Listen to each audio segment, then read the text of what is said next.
আসসালামু আলাইকুম, কি অবস্থা সবার? So welcome to infinity school. আজকে আমরা একটা জিনিসের অ্যান্সার দিব। You ask, I answer. So একটা পোস্ট করা হয়েছিল আমাদের কমিউনিটি থেকে যে তোমরা অ্যাকচুয়ালি কোন বিষয়ে প্রবলেম ফেস করতেছো, কোন বিষয়ে তোমাদের গাইডলাইন দিলে বা কোন বিষয়ে তোমাদের অ্যাডভাইস দিলে ভালো হবে। সো এখানে একজন এই কমেন্টটা করছিলা। যেই কমেন্টটা করছিলা কোড বাই কোড আমি ওটাই উঠাইছি যে আসসালামু আলাইকুম স্যার, জেনারেল ম্যাথ বানানটা ভুল হয়েছে, ওটা ঠিক করো। জেনারেল এনই general math and higher math কিভাবে ভালো করা যায়, কিভাবে পড়লে বেশি ভালো হবে, এই বিষয়ে একটা ভিডিও চাই। প্লিজ একবার দিলেও হইতো।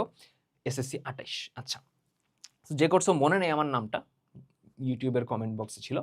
সো বুঝো, আমি তোমারে কিছু কথাবার্তা বলি এদিকে যে ভালো করার জন্য কি করতে হবে। ম্যাথ এবং হায়ার ম্যাথ যেহেতু আমার ফোর্টে, আমার সাবজেক্ট, আমি পড়াই এটা। সো প্রথমত আমি তোমার একটা ডিলিউশন দূর করে দিই, ওটা হলো ম্যাথে ভালো করার জন্য কোনো শর্টকাট নেই। ম্যাথে ভালো করা আর ম্যাথে ভালো নাম্বার পাওয়া দুইটা আলাদা জিনিস। ম্যাথে ভালো নাম্বার পাওয়া মানে এই না যে তুমি ম্যাথে ভালো করতেছো। ম্যাথে ভালো করতেছো মানে ভালো নাম্বার পাওয়া, এটা মাস্ট। এটা গ্যারান্টিড যে ম্যাথে ভালো করতেছো মানে ভালো নাম্বার তুমি উঠাইতে পারবা। অ্যান্ড ম্যাথে ভালো করতেছো মানে তোমার নাম্বার থাকবে 90-র উপরে। আর ম্যাথে ভালো নাম্বার পাওয়ারে তোমরা ধরো ৮০-৭০, ডিফারেন্সটা এইখানে।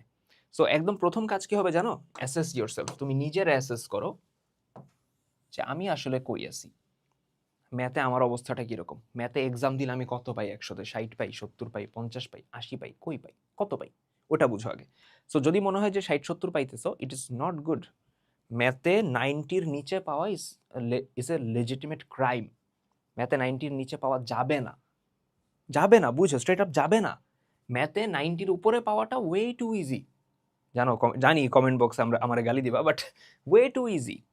সো ওই হিসেবে অ্যাসেস করে নিজের আগে ক্যাটাগরাইজ করো যে তুমি কোন গ্রেডের স্টুডেন্টের মধ্যে পড়তেছো ম্যাথের ক্ষেত্রে, এ, বি নাকি সি।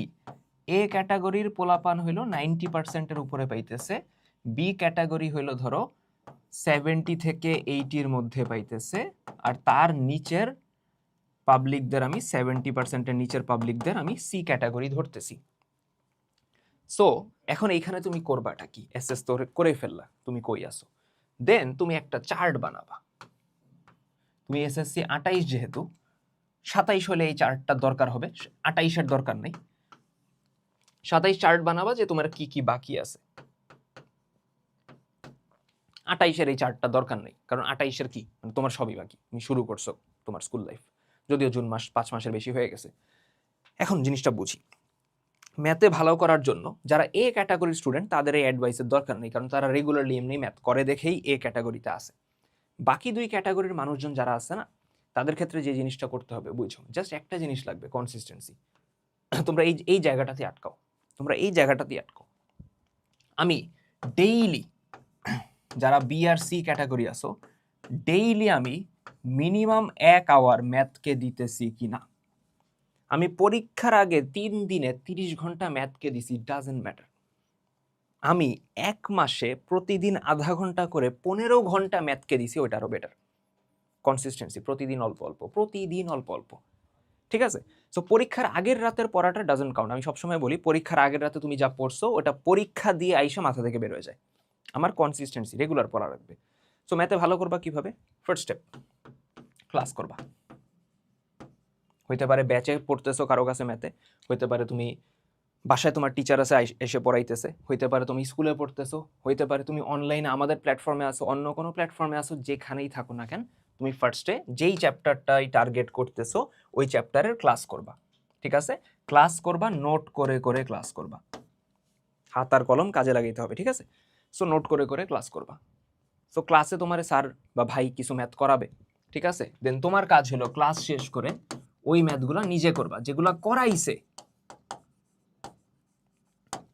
ওইটা করার পর তোমার কাজ হবে, তোমাকে যেই ম্যাথগুলা হোমওয়ার্ক দিছে, আমি কোর্সে যে ভিডিওগুলো দিছি ওইখানেও আমি ম্যাথে মানে ক্লাসের মধ্যে কিছু হোমওয়ার্ক দেই। সো হোমওয়ার্কগুলো কমপ্লিট করবা। হোমওয়ার্ক কমপ্লিট করার পর তোমার কাজ হইল বইটা A to Z আরেকবার রিভিশন দিবা, বইয়ের ম্যাথগুলা, ঠিক আছে? দেন আমি টেস্ট পেপার থেকে বিগত ৩ ইয়ারের সিকিউ করব, দেন আমি বিগত ৩ ইয়ারের এমসিকিউ করব। এই কয়টা স্টেপ আমরা ফলো করব। অ্যান্ড আমি প্রতিদিন ম্যাথ নিয়ে বসবো, প্রতিদিন। ধরো আমি সসীম ধারা পড়তেছি, আমি প্রথম দিন বসলাম শুধুমাত্র ক্লাস করলাম, সেকেন্ড দিন বসে আমি নিজে ম্যাথ করলাম, হোমওয়ার্কগুলো করলাম, থার্ড দিন বসে আমি রিভিশন দেওয়ার সাথে সাথে সিকিউ করলাম, ফোর্থ দিন আমি আবার সিকিউ করলাম, ফিফথ দিন আমি আবার সিকিউ করলাম, ষষ্ঠ দিনে আমি এমসিকিউ করলাম। 6 দিনে চ্যাপ্টার শেষ, বা আরও একদিন বেশি লাগলো, 7 দিন। বোঝা গেছে কথা? অ্যান্ড সব শেষে নিজের অ্যাসেস করার জন্য এক্সাম। যত বেশি এক্সাম দিতে পারবা তত বেটার, যত বেশি এক্সাম দিবা তত বেটার। অ্যান্ড এক্সাম দিয়ে ডিপ্রেসড হওয়া যাবে না। প্রথম এক্সামে 50 পাইতেই পারো, পরের এক্সামে 51 পাইলেই হয়েছে, এটা থেকে আর কমা যাবে না।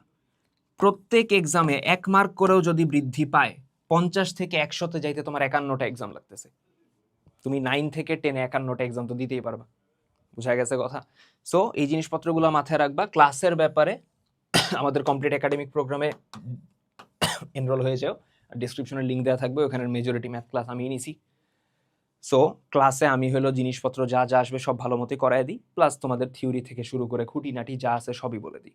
সো নেক্সট তোমাদের অন্য কোনো কোয়েশ্চেন, অন্য কারো কোয়েশ্চেন নিয়ে আসবো, তার আগ পর্যন্ত পড়াশোনা করতে থাকি। আল্লাহ হাফিজ।